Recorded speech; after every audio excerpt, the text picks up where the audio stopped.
So I'm not really dressed to do a video right now. I'm at home because we have a heat suspension again for the carriage horses. So we were not able to work. So I didn't even go in because the humidity suspension happened so early in the morning. And since I'm not dressed for a video, I figured I'll just show you some of my cats. This is Galaxy and Pixels walking to the frame. Anyway, I am going to do a video on the much waited for topic of a horse named Ryder. Now, I don't know when I'm actually going to put this video up because there is an ongoing court case for it. And that's why I have not spoken about it. But I felt like I had to make the video now because I'm getting really frustrated and I have things to say about it. So if you've not heard, I'm going to try to tell you the entire story, start to finish, of everything, the actual factual story of everything that happened, because I know. Because I am a carriage driver in the New York City horse carriage industry. I know all of the people involved in this. So I'm going to try to start at the beginning. I might forget some things because YouTube videos in general, are not my medium. I like to write. I do a lot of writing. I like to put all my thoughts together, reorganize them, put all the sentences where they belong. That's why my videos are so choppy and have all the ums in them, and that's why I don't like doing these videos. But things have to get said. This is going to be a long one. Alright, so in April 2022, a carriage owner purchased a horse in Pennsylvania from a horse seller who he had worked with before, and had no reason to believe he would lie to him or anything like that. In hindsight, he probably should have gotten the horse checked out better, but he trusted the seller for whatever reason. So he bought this horse. I don't know exactly what he paid or any of that, but he was told the horse was 14 years old, and that's a little bit on the older side, but that's what he was under the impression of. So I'm trying to actually remember now, because I'm going off of that I recently read the horse was 14, or that's what he said the horse was. I thought he purchased him at 12 or something. Was it younger? Maybe it was 14.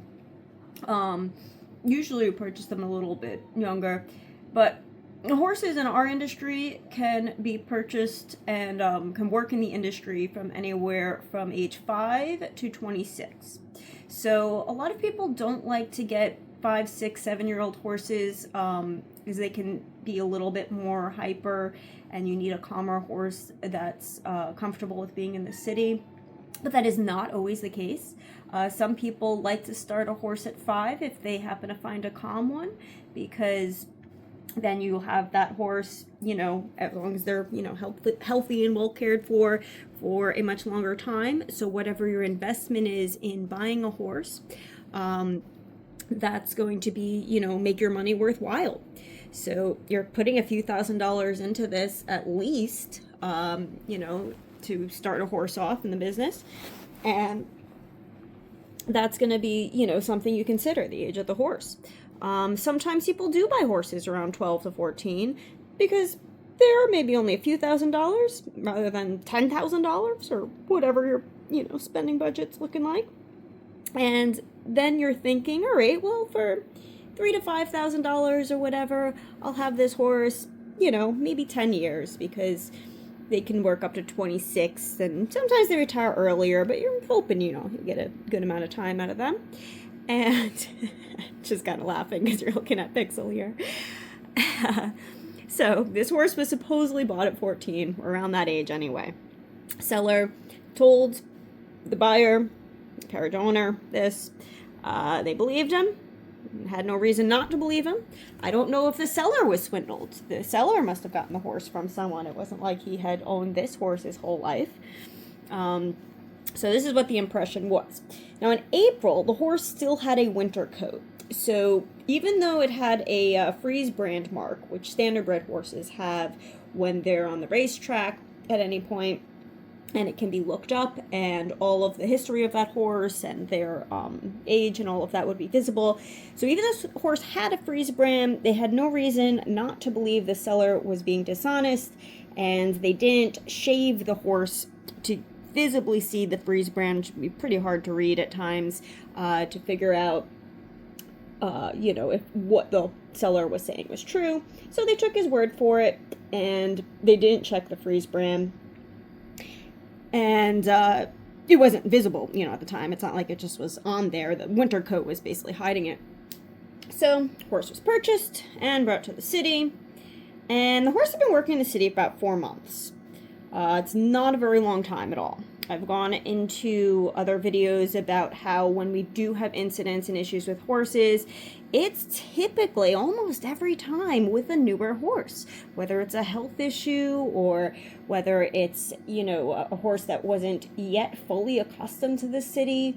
And something like that came up, so they didn't have that partnership and trust built up with their carriage driver, carriage owner yet. That's typically when these things happen. So in this case, this was just a case of a bad sale, which if you have ever bought a horse or worked in the horse world or, looked into buying a horse, you'll know can happen. And it's a tricky, thing to do. So this horse was purchased supposedly at 14 years old as a standard-bred horse. A lot of standardbreds are used in our industry. They will typically look on the thinner side because of their build. They're basically all muscle, meant to pull carriages or, carts and things like that. We also have draft horses, which are, kind of for like farm work, dragging dead weight, things like that. So they are built more chunky and kind of more of a plod-along horse, not built for speed, but both horses are, typical for pulling. So his standardbred was purchased, and he was on the thinner side. There are a lot of horses that come into our industry, not always from the best background, that do start on the thinner side. And as they work and eat and, work up and build their weight up and muscle up, under a veterinarian's guidance, then eventually most of them come here in not the best condition, and then they leave or continue to work in the industry looking great and, having that weight put on. It can take some time, but you never really know when you get a new horse. So this horse was purchased April. May goes by, June goes by, July goes by, and now we're in August. Actually, it was late July first. So late July, the driver who was driving this horse, who had been named Ryder. Oh, wait, I left something out. Let me go back. So this horse was purchased, and to be purchased and registered as a New York City Carriage horse, the horse needs a veterinary exam. So the vet that examined this horse and filled out the paperwork in order for the Department of Health to review it and have the DCA, back then it was called, it's now DCWP, license the horse. That horse is, the age gets verified, the health of the horse gets checked, and this horse checked out. This vet said this horse is good to go. Now, since this incident, since this has all happened, that vet has actually passed away. So, unfortunately, we cannot get any of his comments or any way to get him to weigh in on all of this. But this was a vet who signed off on this horse and filled out the paperwork and filled out the health certificate. That is not something a driver or owner of a horse ever fills out. It's, verified by the health department. And this horse checked out. It was back in April. So, horse started working and was doing all right. And then the driver of the horse went on vacation, and he needed someone to cover his shift. So Ian, who is the person being accused in the news and all this, and had the incident happen while he was driving the horse, Ian came back.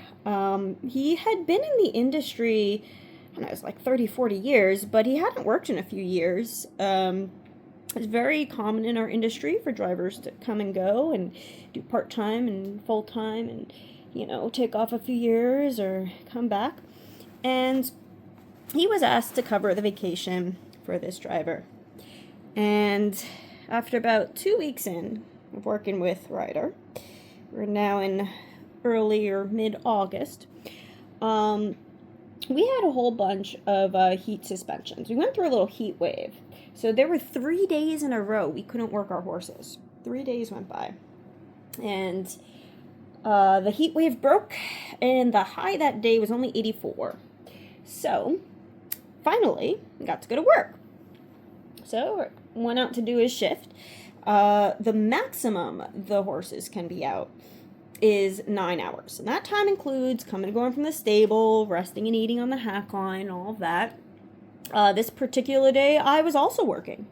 Business was pretty slow. I didn't do too many rides that day. My horse was doing all right. I did see Ian that day. He was on the hack line, and I think at one point he asked me to keep an eye on his horse so that he could get some coffee, or maybe he was using the bathroom. I'm not sure. So usually you'll tie your horse, put the oats down for them. So I did see his horse eat that day because he'd put the bucket of oats down for him, keep him occupied while he had to step away for a couple minutes. And everyone noticed that, yes, this horse is on the thinner side, but that wasn't new. I mean, no one knew, what his vet had discussed with him on, what kind of diet the horse was on and all of that. As far as I know from what I've been told, because I was not that close with, Ian or his driver or the driver before him and any of that, was that, when the horse had gotten this thin that you have seen in these videos, that happened very rapidly. It was just a sudden decline, and the horse was not that thin before. There was also some manipulation done with certain pictures to make the horse look even thinner than the reality. But yes, this horse was underweight. He was approved to work by a vet, suddenly started losing this weight in recent days, as far as I know.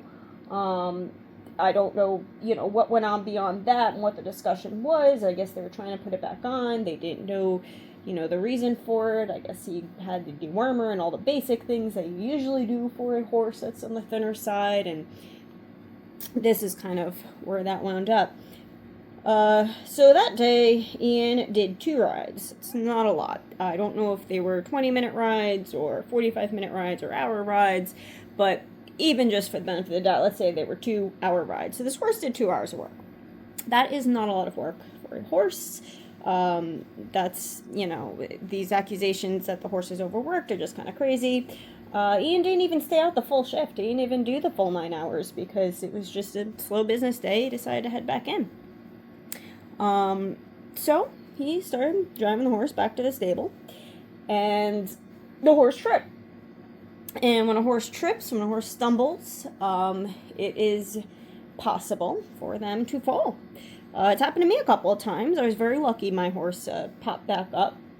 We do our best to hold the lines pretty tight to prevent it from happening, but it can happen. Horses slip, they trip just like people. I ever keep looking down that you're watching Pixel here with her arms crossed. Anyway, so this horse tripped, and he fell. Now, Ian didn't have anyone else in the industry with him at this moment, and typically, when your horse trips and falls, if you are not with anyone else, you do what you can to get that horse back up.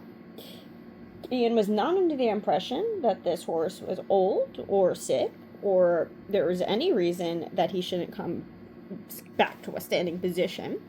Usually you don't want a horse down for too long because, oh, there's Panther. There's Panther.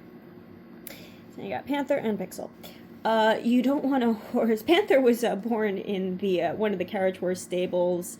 Actually, it may have been the one that Ryder worked out of. I'm not sure if it was that one or the other one. We have 3 stables now. But his mom still works there as a barn cat, as a mouser. And she has since been spayed, so she can't have any more kitties. Anyway, so you want to have a horse get up. I told you this was going to be a long video. You want to have a horse get up because it's not good for them to be down for too long. They can also thrash around and hurt themselves, especially if they're harnessed to the carriage. So it is not a good thing. You don't just leave a horse laying down when they're down like that when they're on a carriage. Especially not in the middle of the street when you're on the way back to the stable. Our health department gives us a handbook on how to care for and drive carriage horse when you are training to get your license. And you have to take exams, all that based on this manual. And one of the things the manual says is that if your horse falls or goes down or whatever, you can give them a few slaps on the rump, try to get them up. And that's what they advise. They do say you should encourage the horse to get up. So being that Ian was on his own, he did not want to unharness the horse until he knew if the horse was not able to get up while harnessed. Personally, I would do the same thing if it happened with my horse. I would first try to get them up while they're still harnessed because it can be safer than having all of that off of the horse if they're in a position to stand. And you're not assuming there's any reason they shouldn't still be, hitched at that point. And it's also very difficult to hold the horse, by a lead line or the lines, and also simultaneously be unhitching them, unharnessing them, especially when they're in a laying down position. So what Ian did was he took the lines, the reins, and he slapped the back of the horse the way you would when a horse is being driven. It typically does not hurt the horse. Usually you're kind of slapping more on the back of the harness to make a sound for the horse, to indicate to move or continue moving. You can also hit the sides on top of the horse, like as suggested in that manual I mentioned, to get the horse going or to get the horse up. Horses have a pretty, thick skin. When they play or fight with each other and interact with each other, especially in pastures, they will bite each other. And I don't know if you've ever gotten a horse bite. I should actually show you one I have now on my arm. You get a big black and blue if it's a friendly bite. Maybe for another time. But, it's not something that's going to hurt the horse. Now, Ian did not get out the whip. You don't whip his horse, anything like that. Typically, when you're trying to get a horse to go or trying to get them to go faster or trying to get them up, you say get up.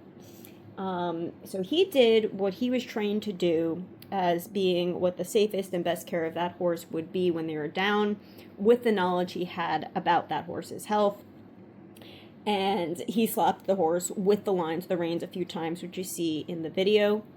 And the horse lay back down. He put his head back down.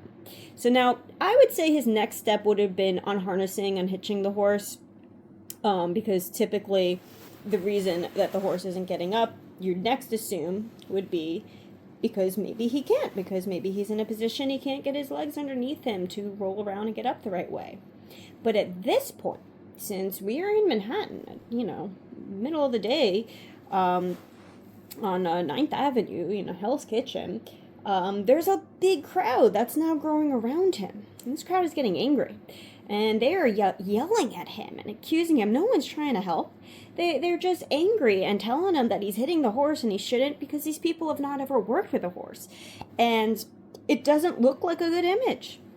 So they're very angry with him.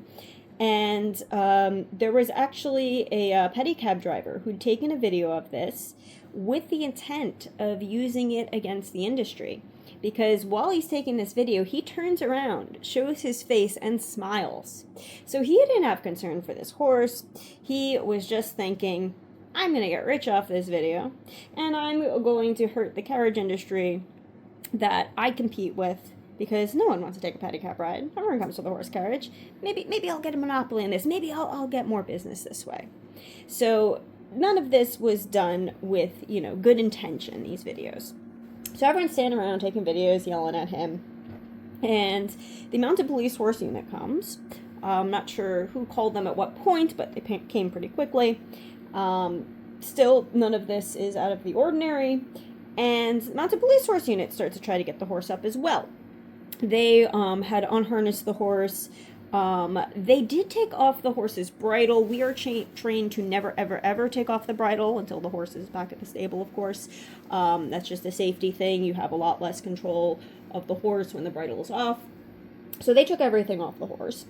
And because the crowd was just getting so unruly, they ordered Ian to go sit in his carriage and not be involved at all. So he now has no option to do anything else in this situation but sit there. He was ordered to by the police. The crowd is angry, doesn't know what's going on, doesn't like what they're seeing. And the mounted police horse unit assumed that the horse could be overheating. So they started, bringing ice out and hosing the horse off.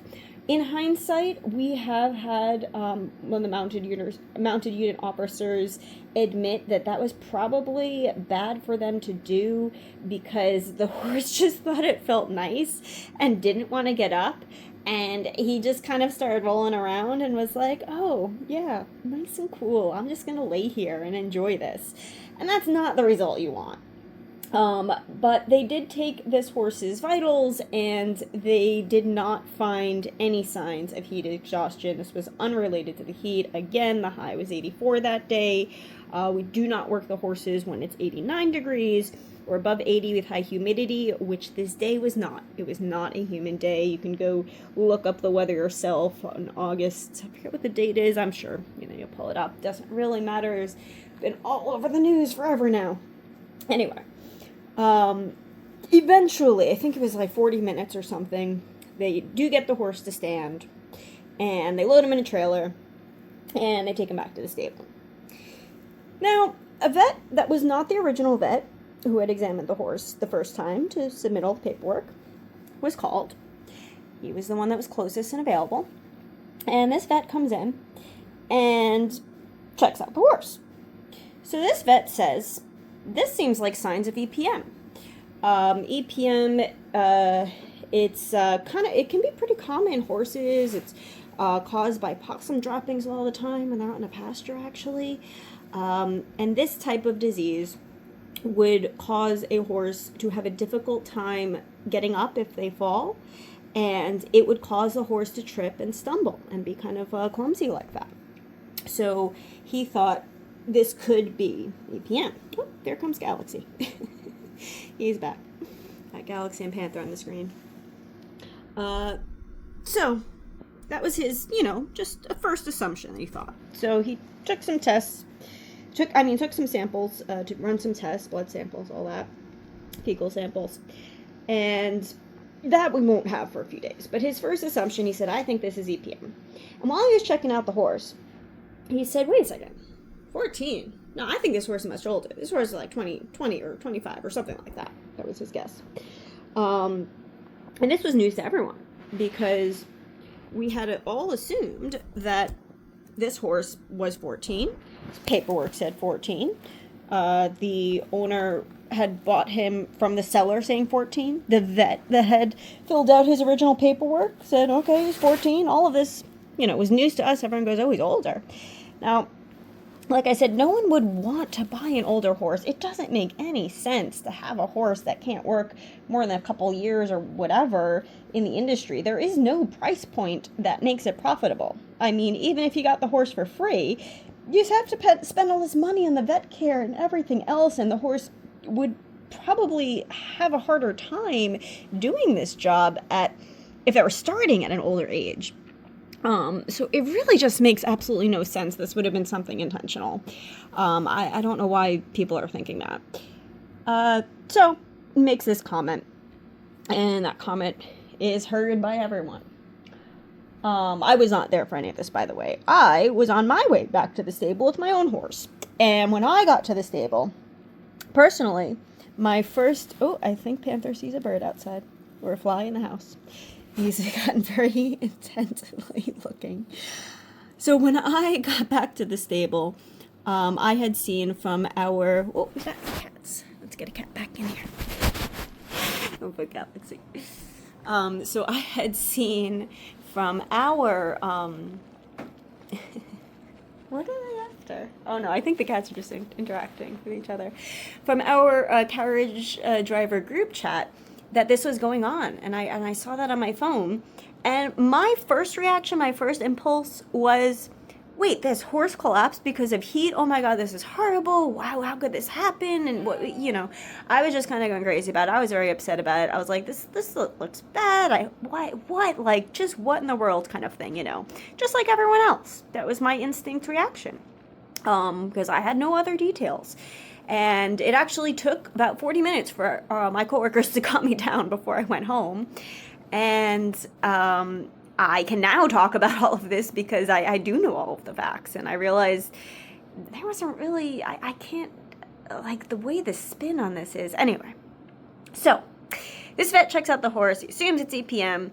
So we all go back to our homes and we're like, we assume this is 8 p.m. that caused this. And it was kind of concluded that way at the time. So Pixel's getting into some plastic bag I have up there. She's being all mischievous. Just making a whole disruption here. So, okay. Cats to discuss the horses. Anyway, where were we? All right. So, now... couple days after pass, the horse is, in the stable, and the media starts coming out, and they want to do interviews, and as always, everyone said, sure, we haven't done anything wrong, come on, interview us, photograph the horse. And the New York Post really likes sensationalism. They are, like, all about the clicks. Now, they almost word for word have had conversations with us where we're like, why are you giving these, like, twisted versions of what really happened when it comes to carriage horses? And they're like, because the negative stories get us clicks. No one cares to hear about these, like, cute positive stories. No one cares to hear about the truth.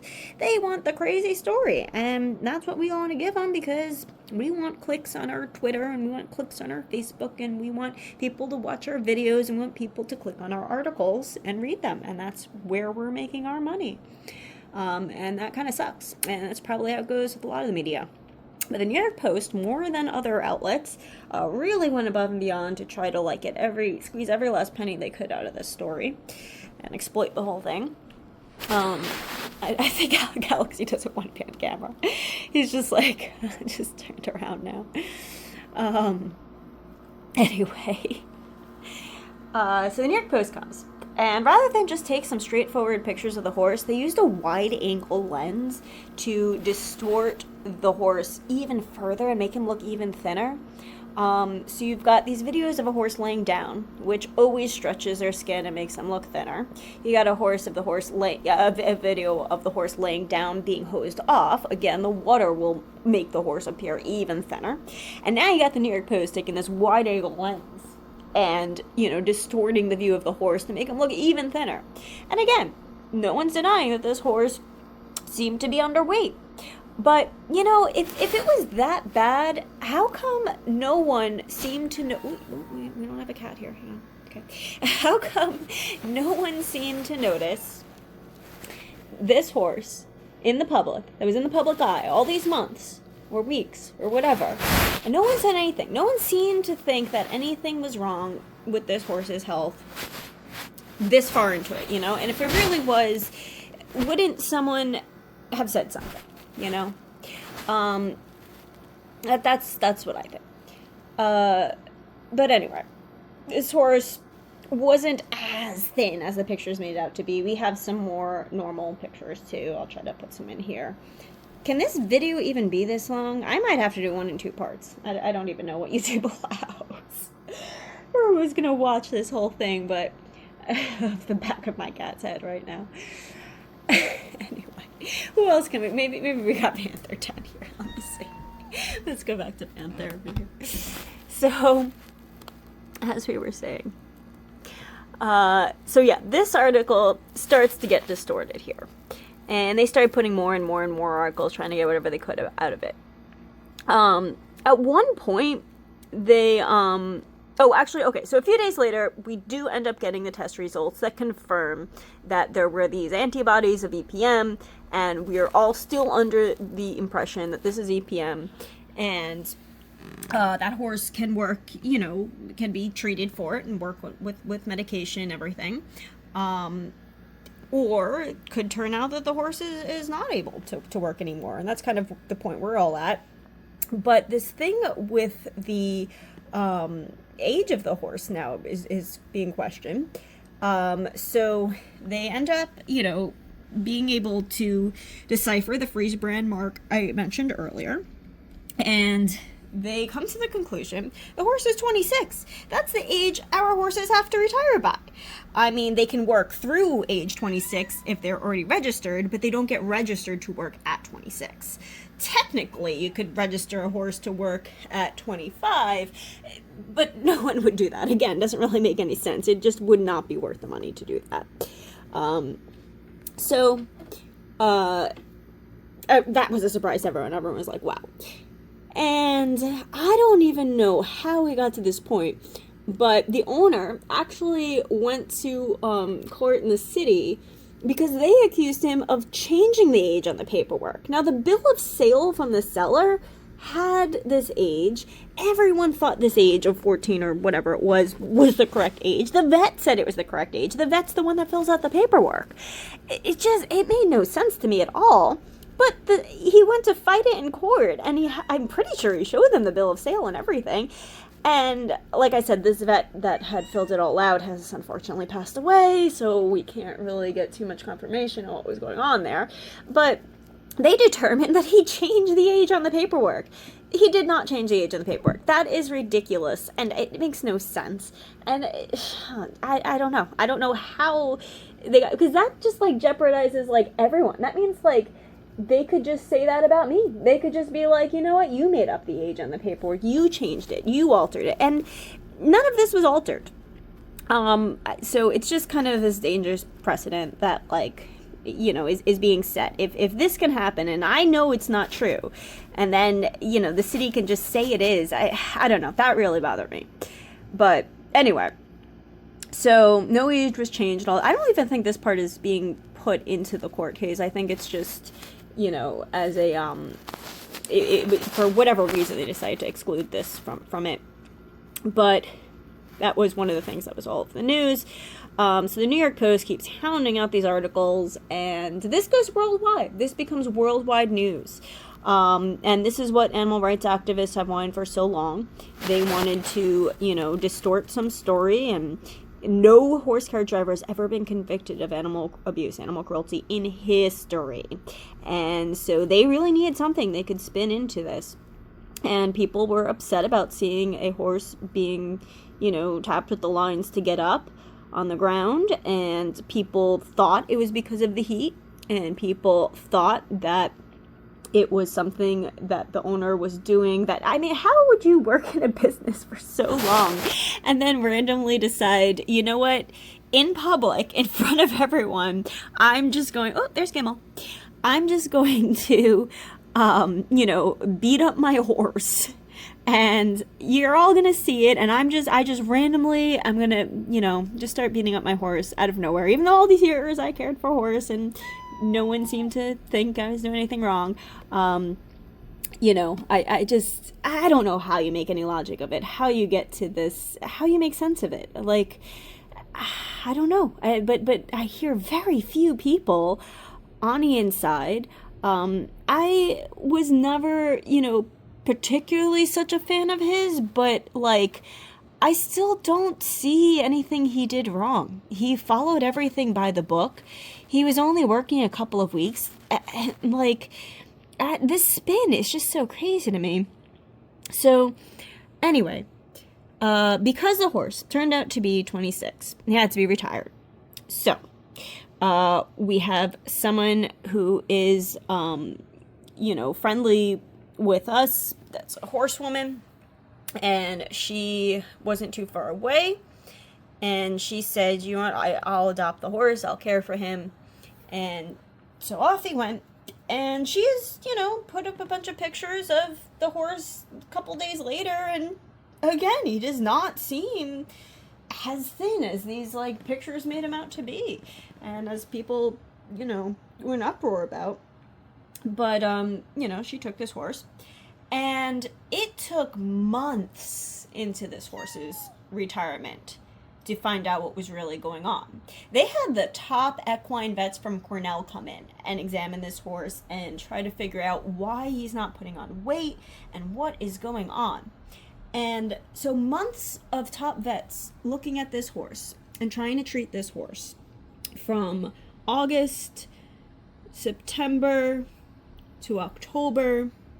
Then in October, it was determined, after tests and everything ran, that the horse actually had cancer. It was very difficult to diagnose this cancer, but it can happen in horses just like it happens in people. So this was definitely a terrible sale. The reason the horse couldn't put on weight and had rapidly lost weight the last moment there was due to this cancer that everyone discovered in October, even though this incident happened in August. So they determined that they would have to humanely euthanize the horse, Ryder. And they did. And we figured, end of story. That's sad. That happens. This was a health issue. Obviously had nothing to do with this driver or, what went on that day. But it made sense that, okay, maybe the horse also had EPM, but he was having trouble, getting up because he was sick and no one knew. And that can happen. And that happens a lot. And here we see an example of that happening. So,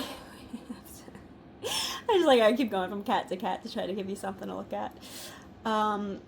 So we, there you go, that's Pixel again. Did you want more Gimmel? She'd like to be on the camera. I can't believe we're almost at 40 minutes here. Is anyone still listening? Is this going to have to be two parts? I don't know.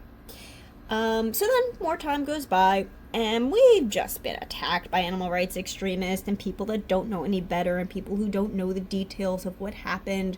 And the other thing is, even if he did something wrong, and even if, he did whatever with his horse, what does that have to do with the other 200 horses in the industry, the other 150 drivers in the industry, the other, 67 privately owned, separately owned businesses in the industry, horse carriages themselves, carriage medallions, we have 1268.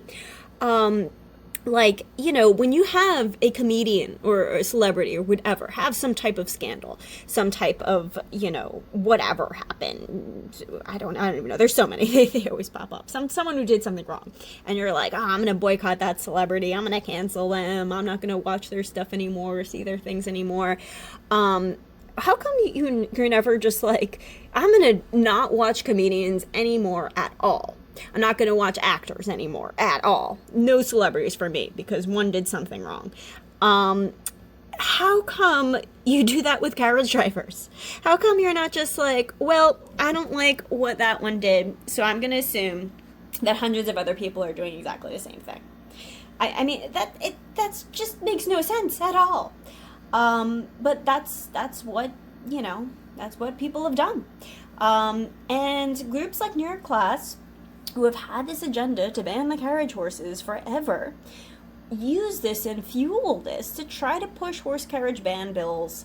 And they have, and they do, and this is what they do. They just spin it all. In fact, this is a story of a bad sale of a horse that turned out to have cancer. They named the current horse carriage ban bill. Actually, they named two of them. They just kind of renamed them because the first one had already expired. There's no interest in it. This one will expire to another, we got like 6 months less? I don't know. So they named the bill Ryders Law, Ryders Bill.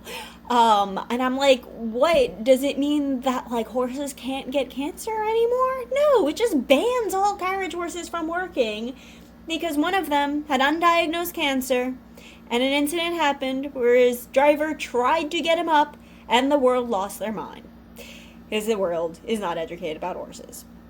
So, I think I've covered it all now.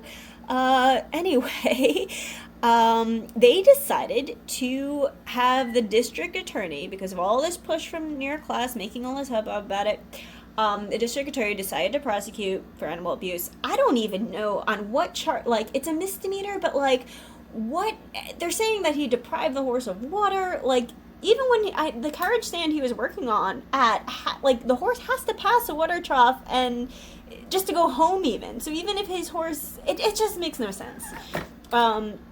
Anyway, they're trying to say that he, like, deprived the horse of water, or that, he overworked the horse, but as we know, he only did a couple hours of work.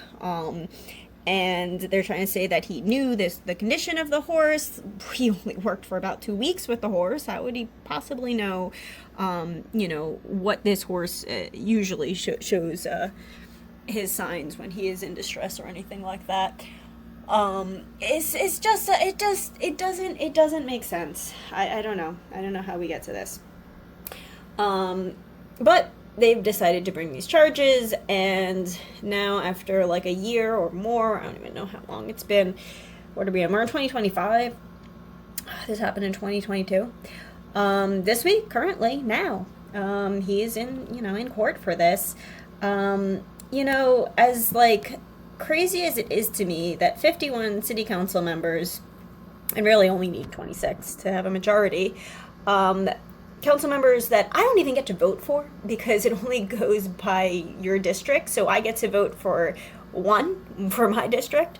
So people I don't even get to vote for get to decide if my entire industry is going to be banned and if my horse is going to be taken away from me. That's always been crazy to me, that this all relies on that, or like who happens to get voted in as mayor. It's all kind of linked there. But again, like if you have a city council that's not necessarily on your side or is, it sometimes doesn't matter if the other is, if the mayor is or not, as we have seen before. She is pulling my rug up. Anyway, so that's always been crazy. So the other crazy part about this is there were 6 jurors. This went to New York Supreme Court, and there are just 6 people who probably know nothing about horses that are going to determine if he was taking good care of this horse or not, or if he abused this horse. And to me, that is just crazy. I know there are going to be equine vets, making some comments, and some professionals and everything in the industry that, are going to try to explain what's going on here and tell this story. But look at this. We're at like almost 45 minutes in, and that's how long it really takes to tell this story start to finish with all the details. Maybe with a little bit, if I was a better speaker and video was my medium, we would have summed this up about 30 minutes or 20 minutes. But it's just, if you don't really hear the whole story and you just see this little out of context video, there are people who think the horse just died in the street that day. There are people, in fact, Curtis Sliwa, who's running for Republican ticket of mayor of New York City, he recently said that the horse died a couple days later due to this. So there are people that do not know what happened, that, think that this has anything to do with Ian and what he did with this horse. And I just hope that, these jurors are going to be logical and the facts will make sense to them, because this spin that New York class and groups like PETA and these animal rights people have put on carriage horses for so long in every possible way, I mean, it worked. There's a lot of public opinion out there that thinks carriage horses are abused. And it's just like the dumbest thing to me. There is no sense, there is no logic behind it. But there are people that think this. I mean, these 6 people could think it too. They could have this bias. And hopefully the truth comes out. Hopefully the facts, are laid out in a way that they are able to make sense of it and see that, there was no wrongdoing. It's sad, but at the end of the day, like, this could happen to anyone, and this isn't even someone who's in the business anymore. Why, like, are they gonna ban carriage horses because someone who came back from vacation for 2 weeks had an incident happen 3 years ago? Like, it's just, I just can't, like, get over the, like, how is this happening? And all of the hate that we got for it. Like, I'm just going to work with my horse and doing my day, and, like, all these people are just, like, saying messed up things to me, about me, and, like, online and in person, and it's died down a lot because, most of the public has always liked us and, can actually see through it or understands that we're doing this because we love our horses and we do take good care of them, and any horse can get sick and all of that. I just vacuumed. There is like clumps of hair all over. My cats are going crazy. I gotta brush them again. Anyway, I think we're about summed up. I've got no cats left. Where are the cats? Oh, they're all just playing and getting excited now. Oh, yeah. Gimel doesn't really like Pixel. Never has. They've got a big age gap. I had Gimel. First I had Galaxy, then I got Gimel around the same time, and then many years later, Panther and Pixel came along. Pixel before Panther. And that's how I wound up with 4. You don't really set out to have 4 cats. Alright, so we've done almost a freaking hour on Ryder, the New York City Carriage horse scandal, whatever, controversy, so I'll probably have to do another part of this whenever whatever's going on with the court case comes out. But he's facing up to a year in jail. Can you believe that? Like, like that's the highest that he could get if this happens. But I'm like, that's just such a dangerous precedent for anybody who works with a horse. Like, if my horse trips tomorrow and I can't, slap him a few times in the back of the rump like the health department says I should to get him up, because I could be charged with animal abuse and sent to jail for a year, and so I have to just leave my horse there and possibly injure themselves even further. Like, there is so much of this that I'm like, are you kidding me? Like, we can't just do what's right for our horses anymore? I mean, it just put everyone on edge, and there's just no reason for it except that this is pushed out by animal rights extremists, this whole ideology, and they're preaching to people that don't know horses. And if only people like had a mind of their own and didn't jump on every bandwagon with every single twist and turn they see propagated in the media. But that's not the world we live in.